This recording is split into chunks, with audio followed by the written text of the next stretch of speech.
Hello everyone, welcome back to my new blog. আজ তোমাদের সাথে যে ব্লগটা শেয়ার করব এটা ছিল পয়লা বৈশাখের ঠিক একদিন আগে, অর্থাৎ 12 তারিখের ব্লগ। এই দিন আমার একটা শুট ছিল পয়লা বৈশাখ উপলক্ষে। এই ভিডিওগুলো ইতিমধ্যে বিভিন্ন প্ল্যাটফর্মে আমি পোস্ট করেছি। যাই হোক, এই দিন দুপুর আমরা চলে গিয়েছিলাম বিনোদিয়া পার্কে। তো প্রথমেই আমি আমার ফটোশুট গুলো করে নিয়েছিলাম, আর সিনেমাটোগ্রাফিরও কিছু করা হয়েছিল। এরপরে আমি একটু রেস্ট নিচ্ছিলাম, আর আমার সাথে আরেকটা দিদিও শুট করার জন্য এসেছিল। তখন তার ফুটেজগুলো নেওয়া হচ্ছিল। এই শুটটা ছিল মূলত আমার একটা নাচের শুট, আর এই দিদিটা ছিল এমনি একটা ফটোশুট।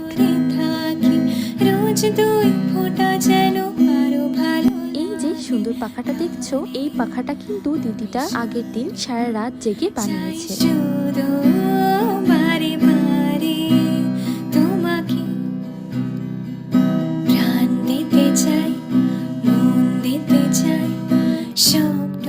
এখানে ভিডিও দুটো সিনেমাটিক ভিডিও না হচ্ছিল, যেটা কিনা আমি নিচ্ছিলাম। আমি কিন্তু বেশ ভালোই ছবি ভিডিও করতে পারি। যাই হোক, তোমাদের তো বলাই হলো না যে আমরা কোন পেজের ফটোশুট করতে গিয়েছিলাম। আমি পেজের নাম আমার কমেন্ট বক্সে মেনশন করে দিব, তোমরা তোমাদের যে কোনো অনুষ্ঠানে বুক করতে পারো। তো আজকের ব্লগটা এই পর্যন্ত। ভালো লাগলে লাইক, কমেন্ট এবং শেয়ার করো। হবে নতুন কোনো ব্লগে। ততক্ষণের জন্য টাটা।